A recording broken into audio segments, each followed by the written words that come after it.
Dirty Dancing n'est pas qu'un simple film. C'est une vague culturelle qui a enflammé une génération, ses rythmes envoûtants et sa romance vibrante gravée dans le cœur de millions de spectateurs. L'histoire de Baby et Johnny, portée à l'écran par Jennifer Grey et Patrick Swayze, semblait si sincère qu'elle donnait l'illusion d'une passion vécue. Pourtant, l'étincelle qui a rendu leur danse légendaire n'a pas jailli d'une entente parfaite. Elle s'est forgée dans les tensions, les sacrifices et une blessure intime que Jennifer a portée à chaque mouvement. Avant de devenir les visages d'un monument du cinéma, leurs chemins se sont croisés dans un affrontement qui a façonné leur alchimie complexe. Voici le récit de deux artistes dont les divergences ont donné naissance à un chef-d'œuvre, une histoire de conflit, de résilience et du prix de l'immortalité artistique. Des cicatrices du tournage de Red Dawn au creuset émotionnel de Dirty Dancing, les combats intimes de Jennifer Grey dévoilent une vérité bien plus profonde que la romance projetée à l'écran. Avant que Dirty Dancing n'embrase les écrans, Jennifer Grey et Patrick Swayze se sont rencontrés sur le plateau de Red Dawn, 1984, un film d'action âpre réalisé par John Milius. Plongé dans l'angoisse de la guerre froide, ce drame imaginait une invasion soviétique des États-Unis, où un groupe de jeunes, mené par Jed Eckert, incarné par Swayze, formait une résistance féroce nommée les Wolverines. Jennifer y tenait le rôle de Toni Mason, une adolescente passant de la peur à la combativité. Premier film classé PG-13, Red Dawn était intense, patriotique et brutal, tout comme l'atmosphère en coulisses. Patrick Swayze, né en 1952 à Houston, Texas, était le fils de Patsy Swayze, une chorégraphe de renom. Élevé dans un univers mêlant danse, gymnastique et arts martiaux, il insufflait à ses rôles une discipline presque obsessionnelle. À 31 ans, auréolé du succès de The Outsider, 1983, il imposait une présence physique qui captivait chaque scène. Sur Red Dawn, il vivait son rôle de Jed même hors caméra, adoptant ses gestes et sa voix, une méthode qui renforçait l'authenticité mais parfois isolait ses partenaires. Jennifer Grey, alors âgée de 23 ans, venait d'un autre monde. Fille de Joel Grey, icône de Broadway, elle abordait le jeu avec une sensibilité instinctive, loin de la rigueur méthodique de Swayze. Sur le plateau au Nouveau-Mexique, où l'altitude, les nuits glaciales et un entraînement militaire poussaient les acteurs à bout, leurs différences devinrent un gouffre. Le tournage de Red Dawn était exténuant. Les acteurs s'entraînaient sous la houlette de conseillers militaires, apprenant des tactiques de guérilla dans des conditions rudes. Swayze s'épanouissait dans ce chaos, s'entraînant sans relâche pour parfaire sa forme. Jennifer, encore en quête de sa voix d'actrice, se sentait submergée par son intensité. Elle le décrivit plus tard comme « dominateur », un mot capturant son énergie écrasante et son occasionnel manque d'empathie. Lors d'une scène chargée d'émotions, alors que Jennifer peinait à rester immergée, Swayze lança une boutade, brisant son élan. Pour lui, un instant léger. Pour elle, une blessure profonde. Son besoin de contrôler les scènes heurtait son désir de sécurité émotionnelle, creusant un fossé. Il était captivant, mais parfois écrasant, confia-t-elle. Leurs échanges, teintés de frictions subtiles, opposaient son perfectionnisme à sa fragilité, son humour à sa sensibilité. À l'issue du tournage, Jennifer fit un vœu silencieux. Ne plus jamais croiser la route de Swayze. L'épuisement de naviguer dans son énergie la laissa vider, et elle porta cette résolution en secret, ignorant que le destin la confronterait à nouveau à lui. Les tensions de Red Dawn, bien que discrètes, semèrent les graines d'une méfiance qui ressurgirait, façonnant l'alchimie qui rendrait Dirty Dancing inoubliable.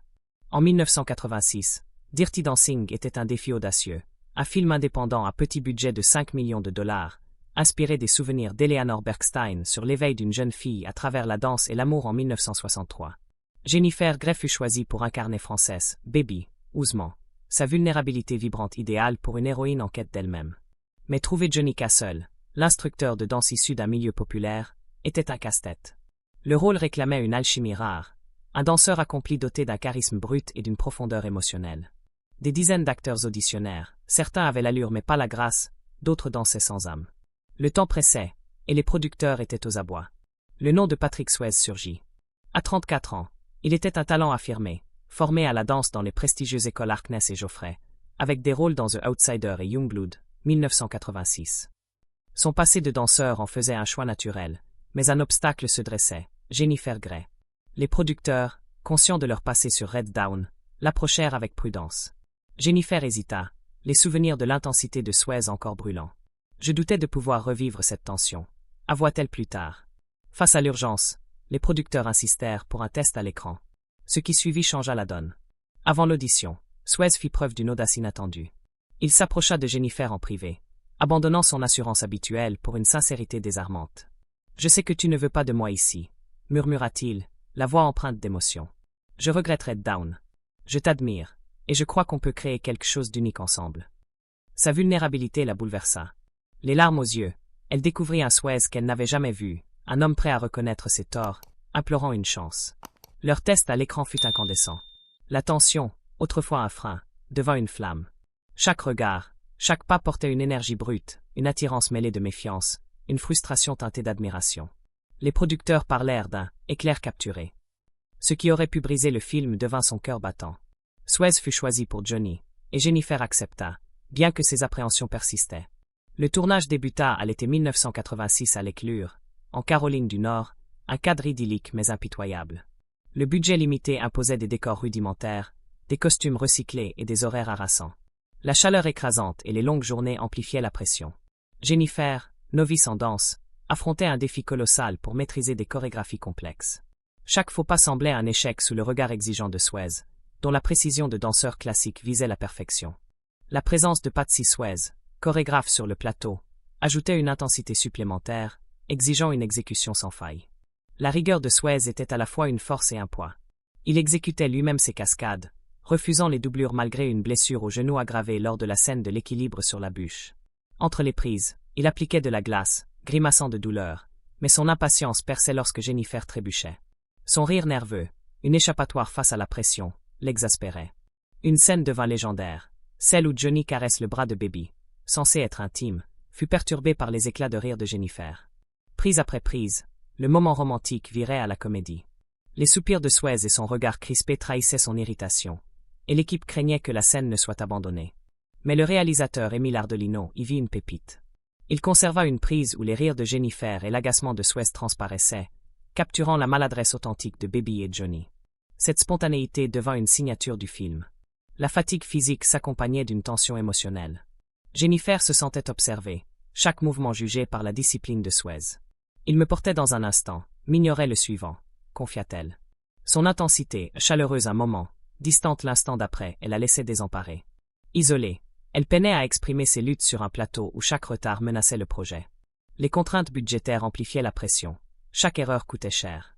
Le chorégraphe Kenny Ortega joua les médiateurs, apaisant les insécurités de Jennifer et tempérant l'impatience de Suez. Pourtant, au cœur de ce tumulte, une magie émergea. Leur désaccord, son contrôle, sa vulnérabilité reflétaient l'évolution de Baby et Johnny, insufflant une vérité brute à chaque pas de danse. Les hésitations, les regards, les éclats n'étaient pas feints.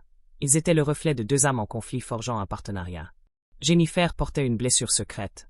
Le poids émotionnel de travailler avec Suez l'écrasait. Hors caméra, des scènes comme le montage de Hungry Eye, si romantique à l'écran, étaient teintées de froideur. Elle percevait ses gestes comme mécaniques, son regard plus critique qu'affectueux. Je donnais tout, mais je me sentais seule, révéla-t-elle plus tard. Exprimer ses luttes était impensable. Le film reposait sur son silence, et elle craignait de fragiliser un projet déjà précaire. Elle canalisa alors sa douleur dans la métamorphose de Baby, laissant sa fragilité illuminer le parcours du personnage. Le porté final, où Baby s'élève dans les bras de Johnny, fut un moment décisif. Terrifiée à l'idée de chuter, Jennifer refusa de répéter. Suez, agacé mais professionnel, accepta de le tourner en une seule prise. Portés par l'adrénaline et une confiance fragile, ils réussirent, sans préparation, juste par audace. Ce moment, aujourd'hui iconique, était imprégné de leur lutte commune. Ce n'était pas qu'un porté, confia Jennifer. C'était nous, tenant bon malgré tout. La peur, la tension, leur trêve silencieuse rendirent la scène inoubliable. À sa sortie en août 1987, Dirty Dancing dépassa toutes les attentes. Ce film modeste rapporta plus de 214 millions de dollars, sa bande-son se vendit par millions, et ses chorégraphies devinrent des références culturelles. Le public s'éprit de Baby et Johnny, ignorant les combats derrière leur alchimie. Pour Jennifer, le succès avait un goût doux amer. Elle avait créé un mythe, mais à un coût intime. Le monde voyait une histoire d'amour, elle se souvenait de sa solitude. Ce n'est qu'après le décès de Suez en 2009, emporté par un cancer du pancréas, que Jennifer s'ouvrit. Dans des interviews, elle évoqua le fardeau du tournage, saluant le génie de Suez tout en confessant que son intensité l'avait submergée. C'était dur de se sentir protégée, admit-elle. Suez, dans ses dernières années, parla d'elle avec tendresse, louant son talent et regrettant leur friction. Leur réconciliation, discrète, se forgea dans un respect tardif. L'héritage de Dirty Dancing s'étend bien au-delà de son succès immédiat, révélant des chapitres fascinants dans les vies de Jennifer Grey et Patrick Suez qui montrent comment ce film a marqué leur trajectoire personnelle et professionnelle de manière inattendue. Prenons Jennifer Grey, par exemple. Peu après la sortie du film en 1987, elle s'est retrouvée au cœur d'une tragédie qui a profondément altéré son parcours. En vacances en Irlande avec son compagnon d'alors, Matthew Broderick, elle a été impliquée dans un accident de voiture fatal où leur véhicule est entré en collision avec une autre voiture, causant la mort de 2 personnes, une mère et sa fille. Grey a souffert de blessures au cou et à la colonne vertébrale, mais c'est le poids émotionnel de cet événement qui l'a hantée, la poussant à se retirer temporairement des projecteurs. Cet incident, survenu juste avant la première du film, a ajouté une couche de vulnérabilité à son image publique, transformant Baby en une figure de résilience réelle bien au-delà de l'écran. Cette épreuve n'était que le début d'une série de défis pour Grey. En 1989, cherchant à corriger un léger défaut nasal, elle a subi une rhinoplastie qui a radicalement changé son apparence, la rendant presque méconnaissable pour le public et les directeurs de casting. Elle a elle-même qualifié cette opération de « pire décision de sa vie », car elle a freiné sa carrière naissante, la privant de rôles qui capitalisaient sur son look unique et expressif vu dans Dirty Dancing. Pourtant, cette transformation forcée l'a menée à explorer de nouveaux horizons. Elle s'est tournée vers la télévision, apparaissant dans des séries comme Friends où elle a joué une ancienne amie de Rachel, et plus tard dans des émissions de télé-réalité comme Dancing with the Stars en 2010, où elle a remporté la compétition, bouclant la boucle avec son passé de danseuse. Ces rebondissements montrent une femme qui, comme son personnage de Baby, a su rebondir face à l'adversité, utilisant ses expériences pour inspirer d'autres à travers ses mémoires publiées en 2022, où elle révèle sans filtre les coulisses de sa vie hollywoodienne. De son côté, Patrick Swayze a transformé l'élan de Dirty Dancing en une carrière éclectique qui révèle un artiste aux multiples talents, souvent méconnu. Saviez-vous que Swayze n'était pas seulement un danseur et acteur accompli, mais aussi un musicien? Il a coécrit et interprété la chanson A She's Like the Wind, qui figure sur la bande originale du film et est devenue un hit international, atteignant le top des charts aux États-Unis. Cette facette créative, inspirée de sa propre vie amoureuse avec sa femme Lisa Nimi, qu'il a rencontrée adolescente dans le studio de danse de sa mère, ajoute une profondeur personnelle à son rôle de Johnny.